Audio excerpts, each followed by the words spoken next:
The alien queen stared in shock and said, "Why does my daughter calls you father human?"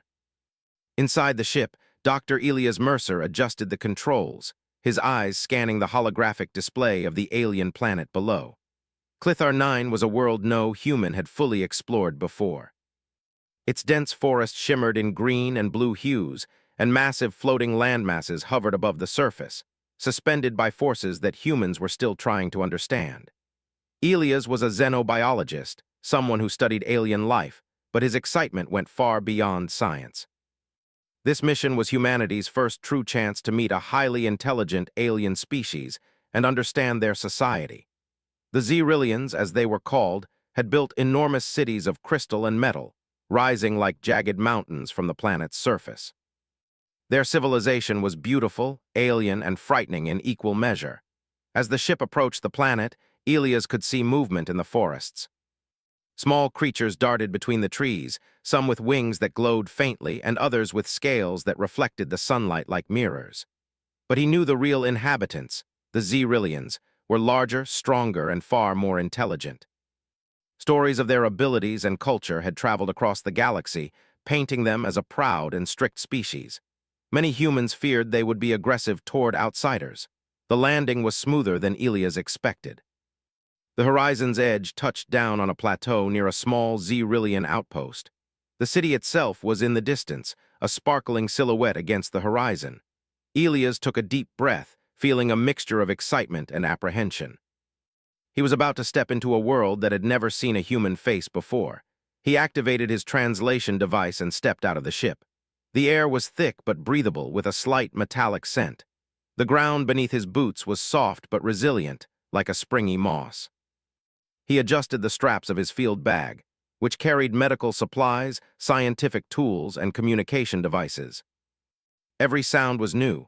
The wind that made a high-pitched whistling through the tall crystals, the distant roar of unknown creatures, and the faint hum of alien technology in the distance. As Elias walked toward the outpost, he noticed something strange near the forest line. A small figure crouched among the trees, moving slowly and carefully. His heart skipped a beat. He crouched behind a rock and watched. The figure was small, humanoid, but clearly not human. Its skin was a pale lavender color, and it had large, reflective eyes that seemed too big for its face. Delicate, wing-like structures protruded from its back, almost invisible until it moved. It was a child. The child's movements were hesitant, almost fearful. It looked around constantly, as if expecting danger at any moment. Elias felt a pang of sympathy. Despite all the stories of Xerillians being fierce and proud, here was a lone child, vulnerable and alone. Something in him stirred, a protective instinct he had not felt since his own younger years.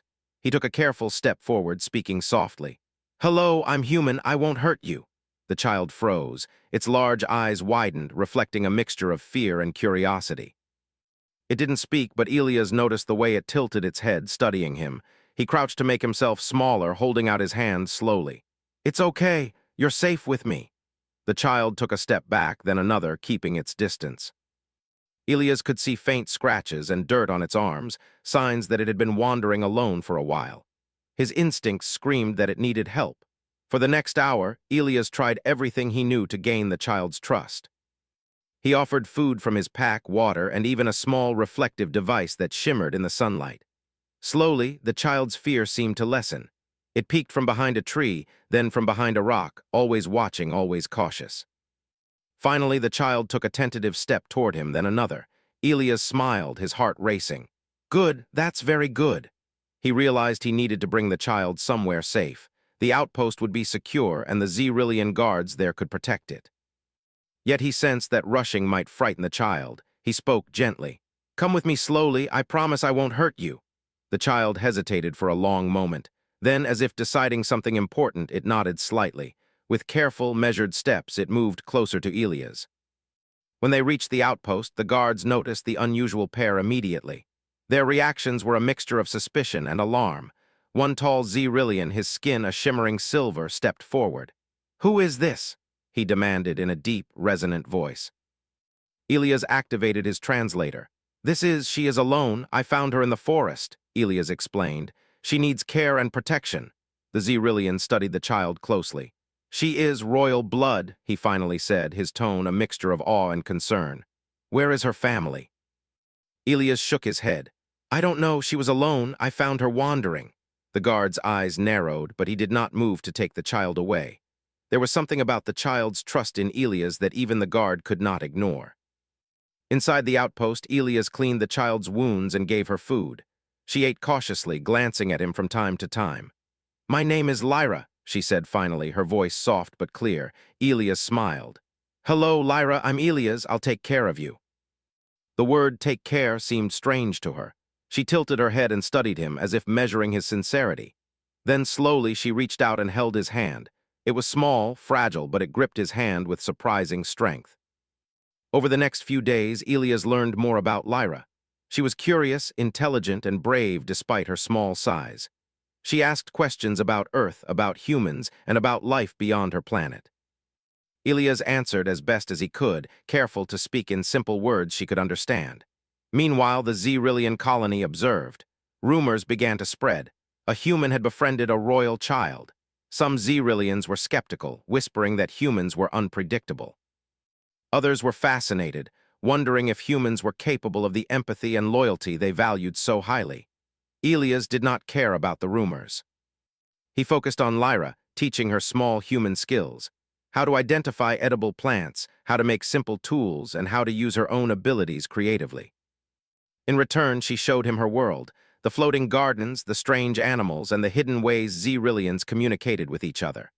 One evening, as they watched the twin moons rise over the horizon, Lyra spoke quietly. Father, Elias froze. He looked at her, confused. Father, he asked, unsure if he had understood. She nodded, her large eyes serious.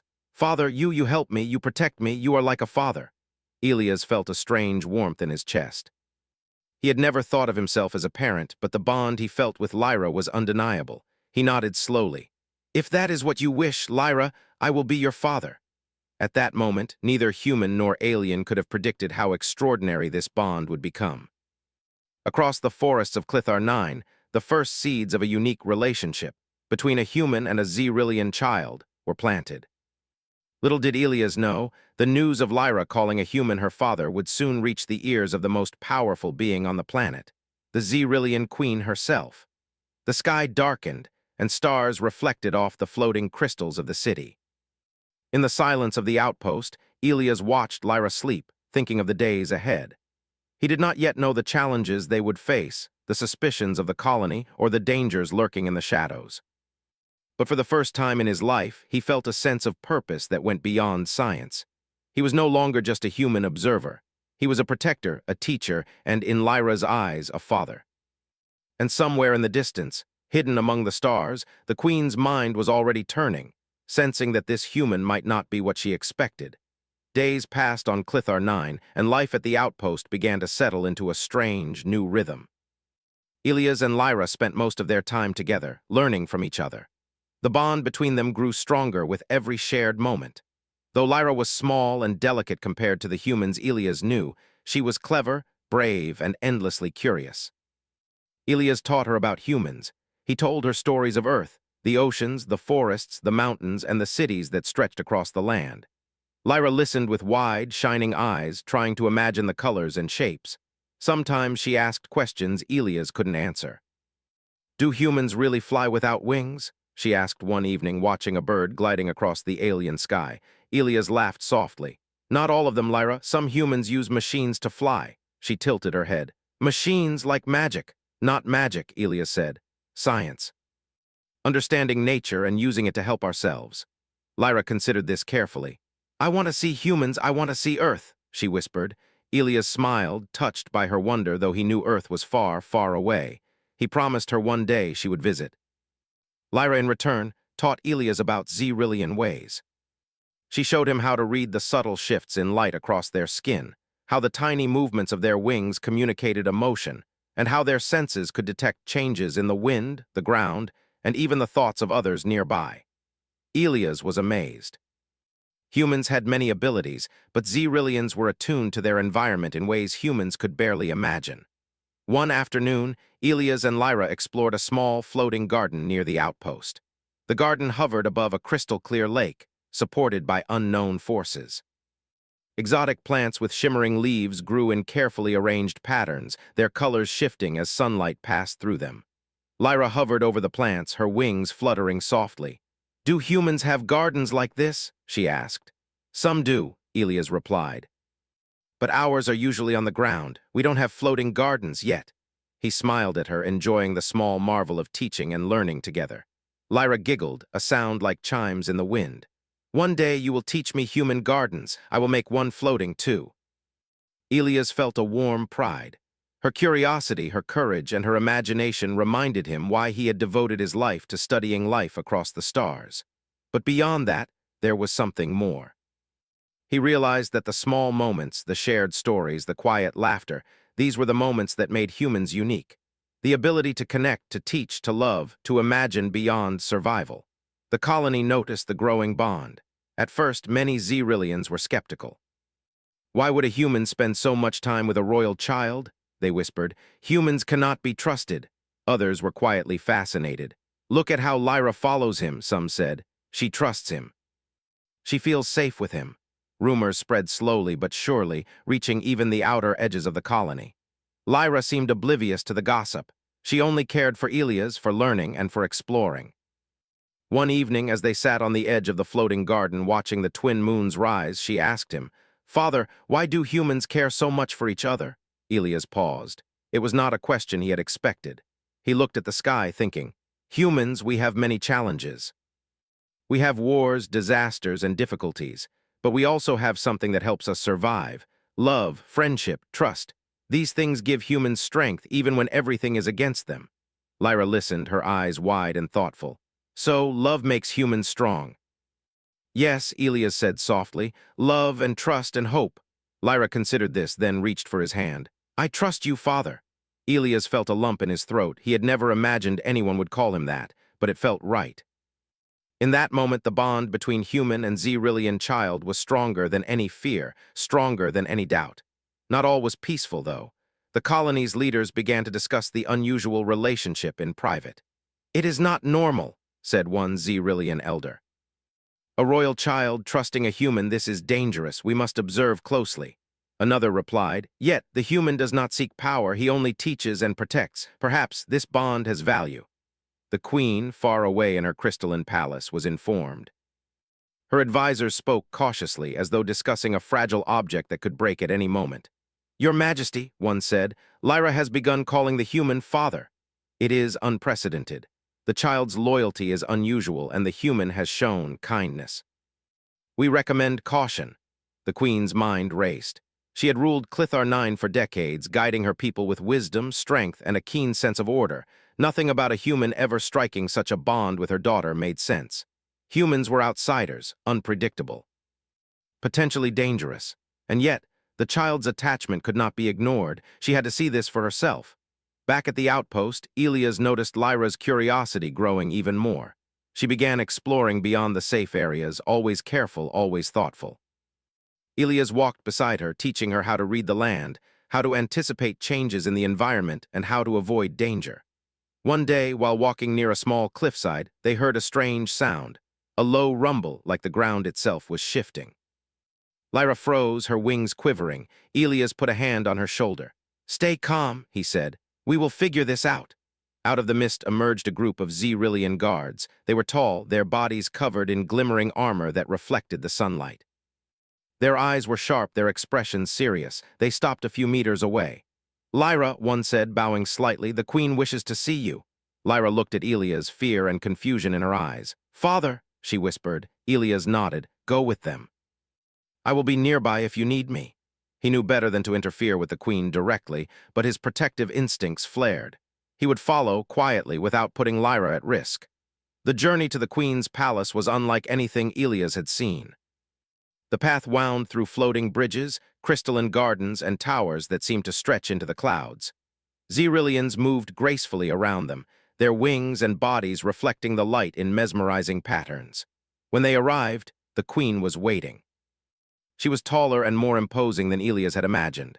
Her skin shimmered with layers of silver and violet, and her eyes, deep and piercing, seemed to look straight through him. Lyra stepped forward, trembling slightly, but Elias felt her trust in him steady her courage. The queen's voice echoed through the palace hall.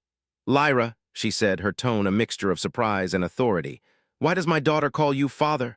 Elias took a careful step forward, bowing slightly. "Your Majesty," he said, "I mean no disrespect. I care for Lyra. I teach her, protect her, and keep her safe. That is all. She calls me father because she feels trust and love, nothing more." The queen studied him silently. She had ruled Clithar IX for many years and had faced countless challenges, but this was new. She had never encountered a human who could inspire such loyalty and affection from a Xyrillian royal. Her mind wrestled with disbelief and curiosity. Lyra, sensing the tension, stepped closer to Elias. "Mother," she said softly, "he is my father. He teaches me and protects me. I trust him." The queen's eyes softened slightly as she looked at her daughter. She had always known Lyra was special, but she could not have anticipated this. Could a human truly be worthy of the trust of a Xyrillian royal? Could they understand the depth of loyalty, the strength of family, and the courage to act when it mattered most? For the first time in her life, the queen felt uncertainty. She realized that humans were not like other species she had met. Their emotions, their compassion, their ability to form bonds beyond duty or status, it was something extraordinary. Elias stood quietly, letting the moment unfold. He did not boast, did not claim power, did not demand trust. He simply existed as he always had, patient, honest, and caring, and in that he showed a strength the queen could not ignore. The queen turned to Lyra, her voice gentler now. "I will watch you, human," she said. "Prove that your heart is true, and perhaps we will understand this bond." Elias nodded, understanding the weight of her words. "I will do everything in my power to protect Lyra," he said, "and to show that humans can be trusted." As they left the palace, Lyra clung to his hand. "Father, do you think she will like you?" she asked, her small face filled with hope. Elias smiled, squeezing her hand gently. "It does not matter if she likes me yet. What matters is trust. That takes time, and I will earn it." As they walked back toward the outpost under the twin moons, Elias realized that this was only the beginning. The bond he shared with Lyra would be tested in ways he could not yet imagine. But for now, they had each other, and that was enough to face whatever the galaxy might throw at them. The crystalline halls of the Xyrillian palace gleamed under the light of Clithar IX twin suns. Every surface reflected colors that shifted and danced like liquid, casting a mesmerizing glow across the chamber. Elias Mercer stepped carefully, his human instincts alert. He had visited many alien worlds, but none had a presence as imposing as the Queen's palace. Every corner spoke of power, every crystal whispered authority, and every movement of the palace guards reminded him that he was far from Earth. Lyra's small hand gripped his tightly. Her wings fluttered softly as they walked, her eyes wide with both excitement and fear. Today, they would meet the Queen again, and this time the meeting was formal. Not just a casual introduction. The entire Xyrillian Council had gathered, their expressions a mixture of skepticism and curiosity. Elias' heart thumped in his chest, but he reminded himself to stay calm. He had always relied on patience and honesty. They were strengths that humans had in abundance. When the Queen appeared, the room seemed to hold its breath. She floated slightly above the polished floor, her form taller and more regal than any Xyrillian Elias had seen up close. Her skin shimmered like liquid silver, her wings folded neatly behind her, and her eyes, deep pools of violet, pierced through the air like beams of light. For a moment, Elias felt like a child again, standing in front of a being whose power was beyond comprehension. "Elias Mercer," the Queen's voice rang out, calm but commanding. "You have spent weeks with my daughter. You claim no power, yet you have gained her loyalty. You claim no authority, yet she calls you father." Elias bowed slightly. "Your Majesty, I mean no disrespect. I do not seek power, I do not seek control. I only wish to care for Lyra, to keep her safe and to teach her what I can." The Queen's eyes narrowed, and for a moment Elias thought she would dismiss him. But then she tilted her head, curious, not hostile. "Humans," she said slowly, "are strange creatures. You form attachments not for survival or status, but for care, for trust, for love." Elias nodded. "Yes, Your Majesty, that is part of what makes us strong. We can face great dangers, endure hardships, and still support each other. Trust and care give us strength." The Queen studied him silently, her mind racing. She had encountered countless species across the galaxy. Some were strong physically, others intelligent or cunning. But humans were different. They were unpredictable, emotional, and yet capable of greatness in ways she could not fully comprehend. She had always ruled with power, strategy, and strict order, but this one human, taught lessons that no training or strength could provide. "Lyra," the queen said, turning her gaze to her daughter, "do you understand the consequences of calling a human father? This is not tradition, this is not our way. Humans are outsiders, you risk everything by trusting him." Lyra's wings trembled slightly, but her voice was steady. "Mother, I trust him. He teaches me, protects me, and cares for me. That is all I need." The queen's violet eyes softened as she looked at Lyra. There was a rare honesty in the child's words, a purity of emotion that was impossible to deny. Yet the queen could not ignore the potential danger. A bond with an outsider could destabilize the entire colony if handled poorly. She needed to test the human to see if his intentions were truly honorable. "Very well," the queen said finally. "If you wish to be a protector of my child, you must prove your worth. Not by words, but by action. We will see if humans are capable of the strength they claim." Elias' heart raced. He had expected scrutiny, perhaps even suspicion, but a challenge from the queen herself. That was unexpected. "I will do everything in my power, Your Majesty," he said. "I promise you that." The queen's expression softened slightly, but her voice remained firm. "We will begin with a simple test of character. You will accompany Lyra through the Shadow Forest for 7 days. No Xyrillian guards, no human team, only the two of you. You must navigate the forest, gather resources, and return safely. If you succeed, you will earn the trust not only of my daughter, but of the colony." Elias nodded, understanding the gravity of the challenge. The Shadow Forest was known across Clithar 9 as a place of both beauty and danger. Massive trees with reflective leaves formed a canopy so thick that sunlight barely reached the ground. Strange creatures, some gentle, some aggressive, roamed among the roots and vines. The forest was alive, constantly shifting, testing the skills and wit of any traveler. The next morning, Elias and Lyra stood at the edge of the forest, their supplies packed and their determination steady. Lyra's wings shimmered in the morning light, and her eyes were filled with a mixture of excitement and seriousness. "Father," she said softly, "I am ready."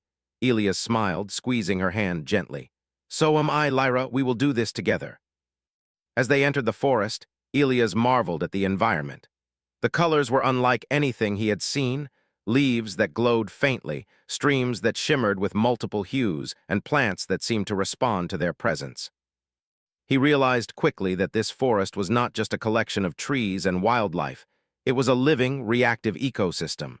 Every step, every sound, every movement could affect the environment. The first day was cautious. Elias guided Lyra through narrow paths, teaching her to read the signs of the forest. The rustle of leaves that indicated predators, the shift of the wind that revealed open areas, and the small, subtle changes in light that suggested hidden streams or safe resting places. Lyra absorbed every lesson, asking questions constantly and demonstrating remarkable intelligence and intuition. By the second day, they encountered their first challenge: a herd of large, herbivorous creatures blocking their path. Their bodies were covered in thick crystalline scales, and their eyes glowed faintly in the dim forest light. Elias studied them carefully. "Do not make sudden movements," he whispered. "We must move slowly, stay calm, and let them pass." Lyra nodded, crouching low and following Elias' lead. Together they moved quietly, stepping around roots and stones, keeping their breath steady. The creatures noticed them but did not attack. Instead, they shifted aside, allowing Elias and Lyra to continue. "That was amazing," Lyra whispered once they were safely past. "You knew exactly what to do." Elias smiled. "Observation, patience, and understanding, that is how humans survive in dangerous situations. You are learning too, Lyra. You have instincts I admire." As the days passed, the forest tested them in increasingly difficult ways. They faced sudden storms, navigated treacherous terrain, and encountered predators that required quick thinking to evade. Through it all, Elias relied on both his human ingenuity and Lyra's natural abilities. Her wings allowed her to scout ahead, her senses detected subtle changes in the environment, and her courage inspired him to remain calm and focused even in dangerous situations. On the 5th day, a new challenge appeared, a rift in the ground, wide and deep, blocking their path. There was no easy way around it. Elias examined the terrain, looking for natural bridges or sturdy vines to cross. Lyra, we need to work together, he said. We can use your wings to scout and find a safe path, and I will figure out how to get us across. Lyra fluttered above, her eyes scanning the forest floor. She spotted a cluster of vines stretched across a fallen tree that formed a natural bridge. Here. Farther this way, she called, pointing. Elias studied the path and nodded. Good eyes, Lyra. Now stay close, follow my steps, and we will cross safely. Together they moved carefully, step by step. Elias used his strength and balance to stabilize the vines, while Lyra encouraged him, watching for loose sections and guiding him through. When they reached the other side, both were breathless but triumphant.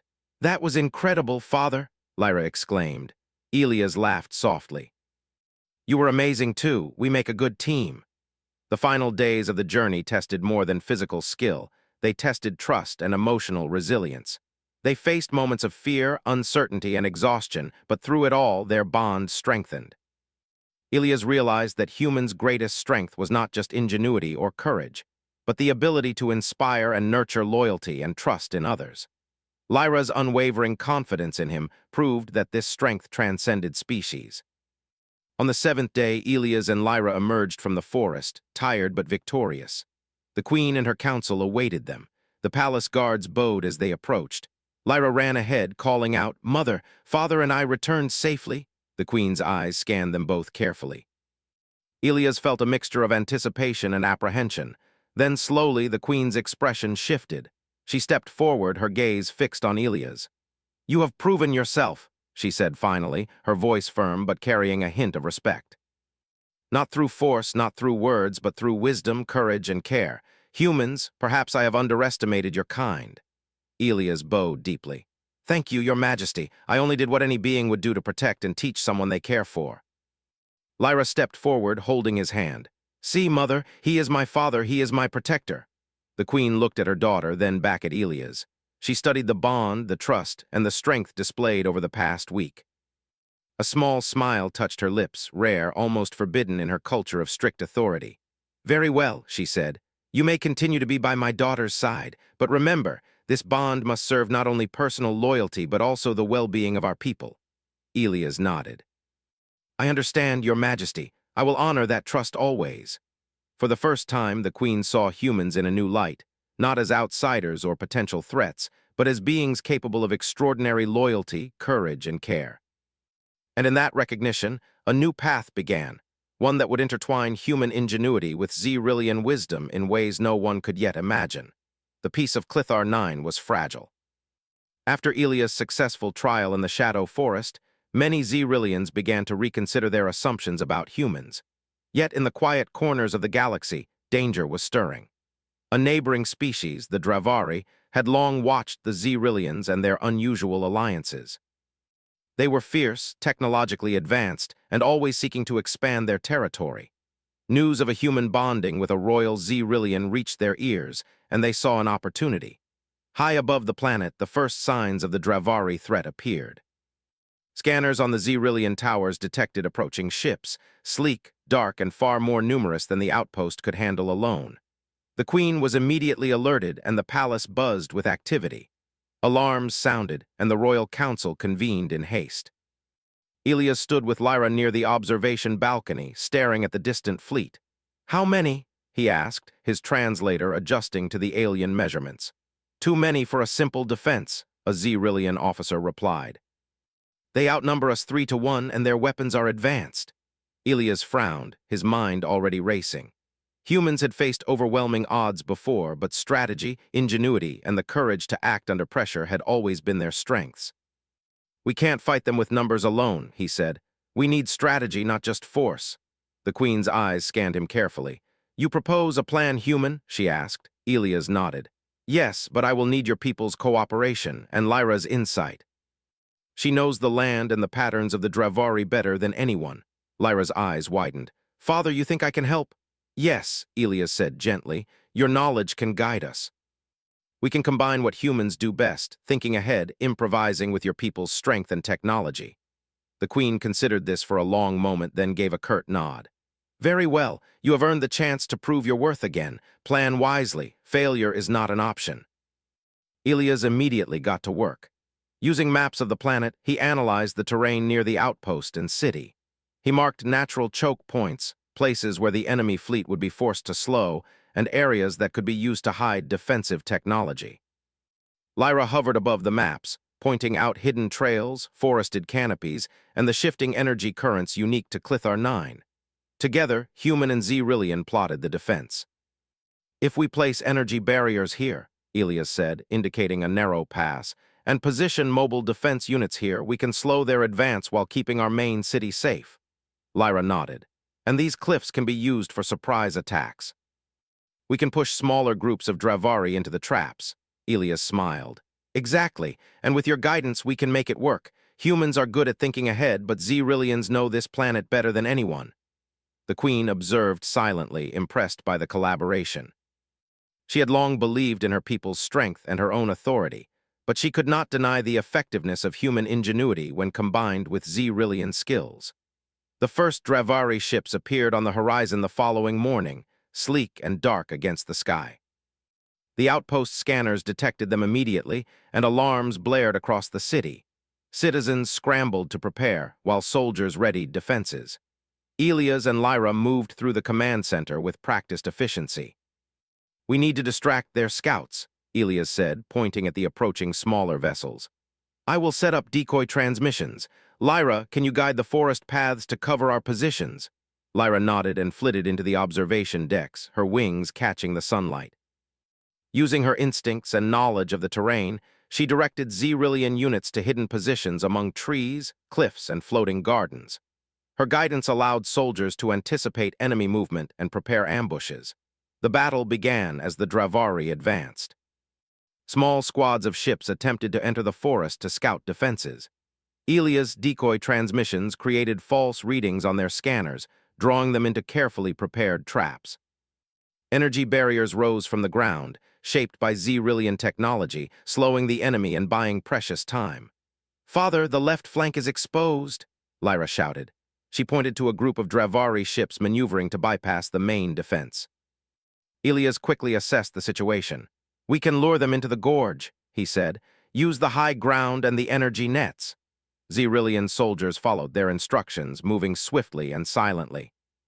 As the Dravari ships entered the gorge, the hidden energy nets activated, immobilizing several vessels.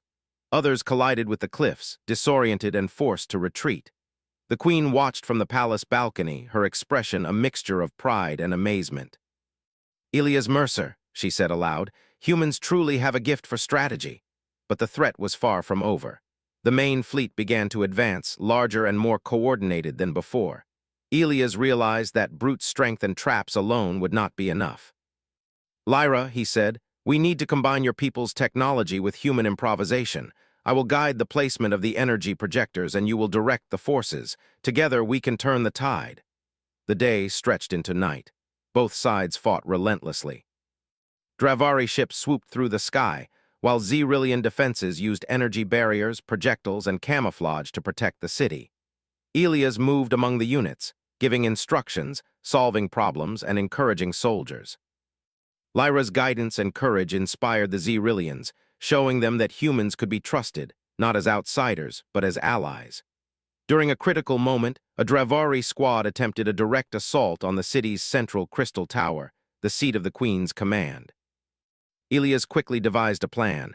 "We will use the floating gardens as a funnel," he said. "They will think it is a safe path, but we will ambush them from above." Lyra flew ahead to mark positions. "Here, father, here," she called, her voice carrying over the comms. Xyrillian archers took positions, energy projectors hummed to life, and together they forced the Dravari into the trap. Vessels became tangled, forced into collisions, and were captured or destroyed. By the second night, the Dravari were retreating. Their fleet had been reduced, disoriented, and demoralized. Elias and Lyra, exhausted but triumphant, watched as the remnants withdrew beyond the horizon. The Queen stepped forward, her eyes glimmering with a mixture of pride and approval. "You have done the impossible," she said, her voice carrying through the silent city. "Not through strength alone, but through wisdom, courage, and cooperation. You have proven that trust between humans and Xyrillians is not folly, but strength." Lyra flew to Elias, hugging him tightly. "Father, we did it. Elias hugged her back, feeling an immense pride and relief. Yes, Lyra, together we did it. The city erupted in quiet celebration. Citizens and soldiers alike praised the human who had helped save their home. The queen herself addressed the colony, acknowledging the bond between Lyra and Elias and the value of collaboration across species. For the first time, many Xyrillians saw humans as more than outsiders. They saw them as capable, loyal, and brave beings. They saw the human capacity for strategy, care, and emotional connection, qualities that could strengthen Xyrillian society rather than threaten it. Elias and Lyra, standing side by side, felt a deep sense of accomplishment. Not only had they survived the threat, but they had also demonstrated that humans and Xyrillians could achieve greatness together. That night, under the twin moons of Clithar 9, Elias looked at Lyra. "This is only the beginning," he said softly. "There will be more challenges. More dangers, but we will face them together." Lyra nodded, her wings shimmering in the moonlight. "I know, Father, we are strong together." Elias smiled. "Yes, we are, stronger than either of us could be alone." And in that moment, a new legacy began. A legacy of trust, courage, and cooperation, showing the galaxy the extraordinary potential of humans and their unique ability to bond, inspire, and lead. The morning sun rose over Clithar 9, casting warm golden light across the city. The air was crisp, filled with the scents of crystalline flora and the soft hum of alien energy currents. The city had recovered from the recent Dravari attack, and for the first time in weeks, its citizens could breathe without fear. Elias Mercer stood at the balcony of the palace with Lyra by his side, watching the twin moons slowly fade into the light of day. Lyra stretched her wings, letting them catch the sunlight. "Father," she said softly, "I can feel it. The city feels safe again." "The people are happy." Elias smiled, brushing a lock of hair from her forehead. "Yes, Lyra, your people are resilient, and we've shown that even in danger, courage and trust can create strength." The queen approached them, her movements graceful and deliberate. Her eyes, usually sharp and commanding, softened as she looked at Elias. "You have done more than I expected, human," she said. "You have earned my trust, my daughter's trust, and the respect of my people." Elias bowed respectfully. "Your Majesty, I only did what I believed was right. I care for Lyra, and I wanted to help your people. That is all." The queen studied him for a long moment, her expression thoughtful. "It is extraordinary. Humans, you are unlike any species I have encountered. You possess not only intelligence and courage, but an ability to form bonds that transcend blood, species, and tradition." Lyra's wings fluttered nervously. "Mother, Father taught me. He taught me to trust, to think, and to care. That is why I call him Father." The queen's violet eyes softened further. "I see that now, Lyra. You are fortunate to have such a guide, and perhaps I was wrong to fear the human bond." Elias felt a warmth in his chest. For weeks, he had faced skepticism, doubt, and danger, yet he had proven that humans could rise above fear and show loyalty, wisdom, and courage. "Thank you, Your Majesty. I will continue to honor that trust for as long as I am able." The queen nodded, then gestured toward the city below. "Today, we celebrate not just survival, but unity. You, human, have shown us that strength comes not only from power, but from compassion, intelligence, and cooperation. Let this day mark the beginning of a new era for Clithar 9. As the city prepared for the celebration, Elias and Lyra moved through the streets, greeted by citizens and soldiers alike. Many had been wary of humans before, but now their eyes held respect, admiration, and even hope. Lyra's smile was bright as she introduced her father to friends and neighbors. "This is my father, Elias," she said proudly. Children followed them, curious and wide-eyed. "Can he teach us too?" one asked. Elias chuckled. "Of course," he replied, "but first you must learn to trust each other and work together." The streets were filled with laughter, music, and the soft glow of crystal lanterns. Xyrillian engineers demonstrated their technology alongside Elias, showing how human ingenuity could enhance their systems. Together, they created devices that improved energy efficiency, defense coordination, and communication across the city.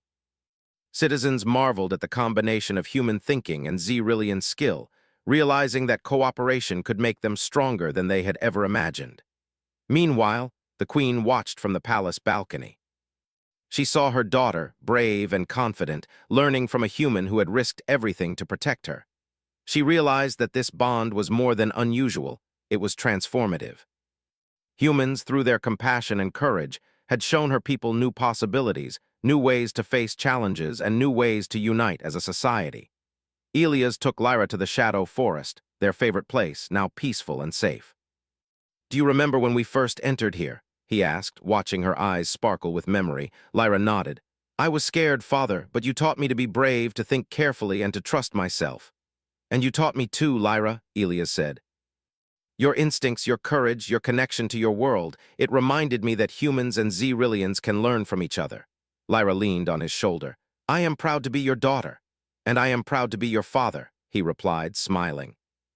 Days passed, and the city continued to flourish.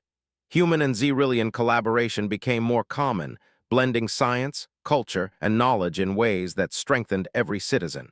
Markets displayed human and Xyrillian inventions side by side.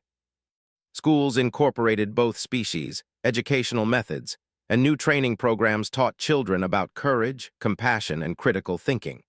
The colony, once skeptical of humans, now embraced them as partners, mentors, and allies. The Queen called a council meeting to formalize the changes. "From this day forward," she declared, "humans and Xyrillians will work together as equals in pursuit of knowledge, safety, and prosperity. Let no prejudice divide us again." The council members nodded, some still cautious, others inspired by Elias' example. The legacy of trust and cooperation was now official. Lyra's position in the colony changed as well. She was no longer just a royal child, but a symbol of unity. Her story of calling a human father, learning courage, and helping to save the city spread across Clithar 9.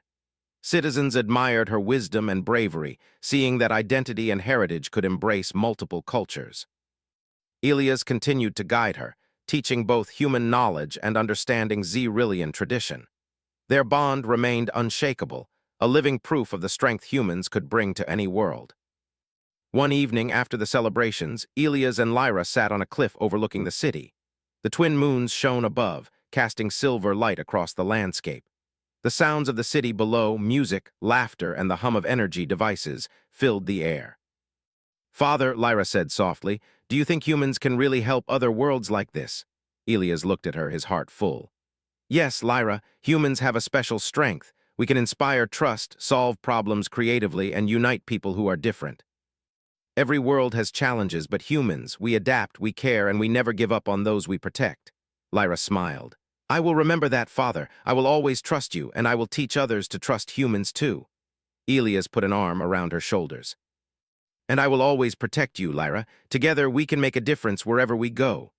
The Queen, watching from the palace, saw them on the cliff. A small smile touched her lips. She realized that humans had changed her people and her daughter in ways that strategy or authority never could. They had brought not only protection but inspiration, courage, and hope. The legacy of Elias Mercer and Lyra would live on in Clithar 9 for generations. In the following months, humans began to visit Clithar 9 more frequently. Scholars, engineers, and explorers arrived, guided by Elias' example. They worked alongside Xyrillians, sharing knowledge and learning from their hosts. The city became a model of cooperation, ingenuity, and mutual respect, a shining example to the galaxy of what humans could achieve. Lyra grew stronger, wiser, and more confident. She became a bridge between species, showing the world that trust, care, and courage could overcome fear and prejudice. Her story and Elias' guidance inspired countless others to see beyond differences and embrace the extraordinary potential of collaboration.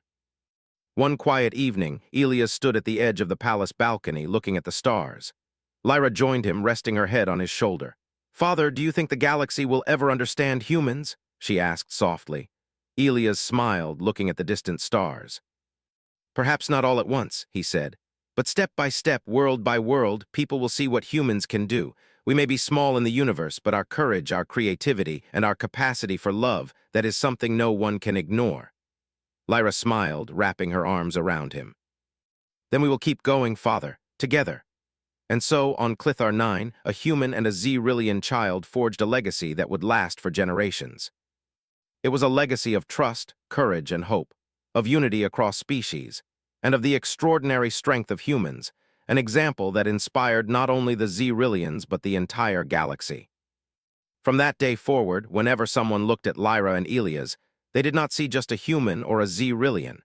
They saw what could happen when compassion, intelligence, and courage met, when trust bridged worlds, and when humanity proved that even in the farthest reaches of space, it could shine brighter than the stars themselves.